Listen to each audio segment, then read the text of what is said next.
এই মুহূর্তে আরো একটা বড় খবরের দিকে আমাদের নজর রাখতেই হবে। তিলোত্তমা কাণ্ডের তদন্তে আবারও আরজি করে সিবিআই আধিকারিকরা। এই মুহূর্তে সেই ছবি দেখাবো আপনাদের। তিলোত্তমা কাণ্ডের তদন্তে ফের আরজিকর হাসপাতালে সিবিআই। আপনারা দেখতে পাচ্ছেন সেই ছবি। আরজিকর হাসপাতালে পৌঁছেছেন সিবিআই এর আধিকারিকরা। তিলোত্তমা কাণ্ডের তদন্তে আরজিকরে পৌঁছলেন সিবিআই আধিকারিকরা। মুখ্যমন্ত্রী শুভেন্দু অধিকারী কয়েকদিন আগেই আপনাদের মনে থাকবে তিনি আশ্বাস দিয়েছিলেন তিলোত্তমা বিচার পাবেই।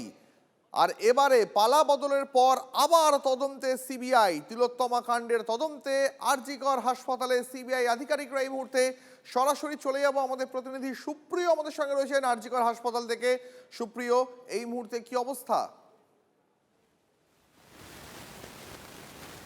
দেখো, কিছু সময় আগেই সিবিআই এর একটি টিম তারা কিন্তু ফের আরজিকর মেডিকেল কলেজ ও হাসপাতালে এসে পৌঁছেছেন এবং আমরা ঠিক যে জায়গাতে দাঁড়িয়ে রয়েছি, অর্থাৎ এটাই হচ্ছে আরজিকর মেডিকেল কলেজ ও হাসপাতালের এমএসভিপির অফিস। আর এখানেই কিন্তু সিবিআই 3 সদস্যের টিম তারা এসে পৌঁছেছেন। অর্থাৎ আরজিকর কাণ্ডের যে তদন্ত নতুন করে শুরু হয়েছে সেই তদন্তে এবার আবারও সিবিআই টিম আরজিকর হাসপাতালে এসে পৌঁছলো। এবং এর আগে আমরা দেখেছি যে একাধিকবার এই যে আদালতের নির্দেশে যে তদন্ত হচ্ছিল সেই তদন্তের যে স্ট্যাটাস রিপোর্ট সিবিআইয়ের তরফ থেকে পেশ করা হয়েছিল। এমনকি পরিবারের তরফ থেকে বারবার তারা যে তদন্তে সম্পূর্ণরূপে সন্তুষ্ট নন বা তারা খুশি নন সেই বিষয়টা তুলে ধরা হয়েছিল।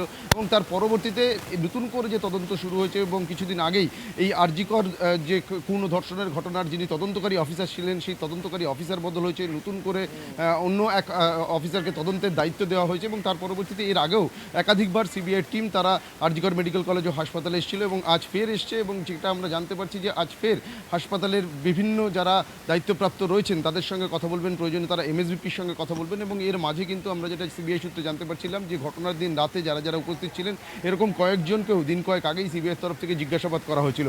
এখন যেটা দেখার যে নতুন করে এই আরজিকর খুন ও ধর্ষণের ঘটনার কোনো রহস্য উন্মোচন হয় কিনা, যে চেষ্টা সিবিআইয়ের তরফ থেকে চালিয়ে যাওয়া হচ্ছে সেটাই কিন্তু এখন দেখার। তবে কিছু সময় আগেই সিবিআই 3 সদস্যের টিম তারা এসে পৌঁছেছেন আরজিকর মেডিকেল কলেজ ও হাসপাতালে। এমএসভিপির অফিসে তারা ইতিমধ্যেই পৌঁছে গেছেন এবং সেখানে তারা কথা বলছেন এবং পরবর্তীতে এখান থেকে আমাদের নজর থাকবে। আপাতত ধন্যবাদ।